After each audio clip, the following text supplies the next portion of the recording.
All right, guys, let me show you this car here. This is a BMW 1 Series, and what's unique about it is that whenever you see an M badge on the back of a BMW, you know that that BMW is going to have something more than just your stock setup underneath the hood.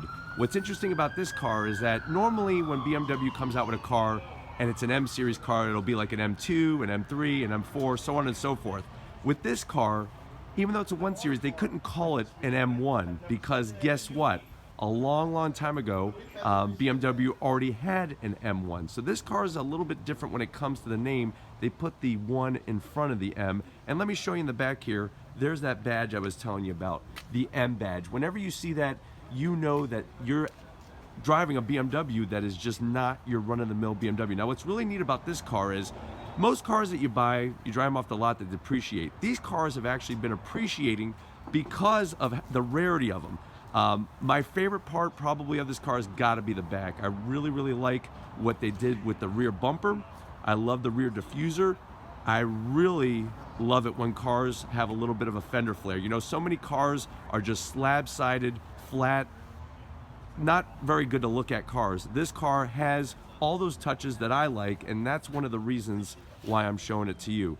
Let me go ahead and zoom in here on these wheels. These are a beautiful, it's a gun gray metallic wheel. You could see, remember my other videos I was telling you about cross-drilled rotors, vented rotors, all that good stuff. This car, because it's an M edition, M stands for motorsport, you're gonna have all those features. So you could drive this car on a daily basis to work each day, or you could go do a track day and abuse those brakes, and you know every time that you put your foot on the brake pedal, it's still gonna slow you down, because one thing about going fast in these cars is that eventually you're gonna have to slow down and come to a stop. Let me go ahead and pan down the side here. I really like the interior on this car. One thing I've noticed as soon as the owner pulled in is that he actually swapped out the driver's seat. He put a BMW Performance racing seat, which a lot of people do, because guess what? Even though these cars come from the factory, they're supposed to be a quote-unquote race car for the streets, some of them don't come with proper seats. You know, they have to make sure that they're making a seat that's sort of one size fits all. So when drivers are doing more track events, more autocross events, and they need to be held in place, that's where they're gonna go and spend some money and get a nice performance race seat. You can see here, very little padding. You got the Alcantara. I really like the stitching and the leather on the back. Let me go ahead and pan inside to the steering wheel.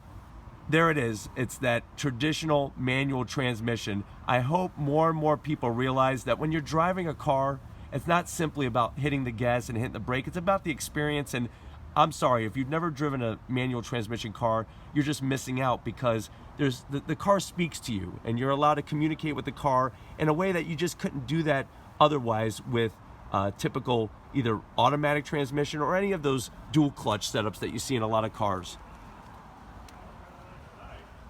I really love the front of this car. On M Series cars, they just really open up the front bumper area. They need more cooling.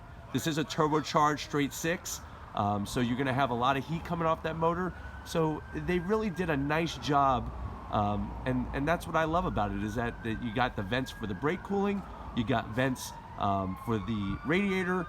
I love one thing a lot of BMW people either understand or don't understand, is that those kidney-shaped grills, that's a BMW signature. And then obviously there's your BMW emblem. Now, a lot of people don't realize, they say, hey, why does that BMW emblem have the blue and white on the emblem? That actually stands for a rotating blade. BMW first built plane engines for World War I, and then it was after World War I and Germany needing cheap transportation that they went and started making motorcycles first, and then eventually cars. And as you can see, we have this awesome example today. This is a very rare car, and definitely one of my favorites here at today's event.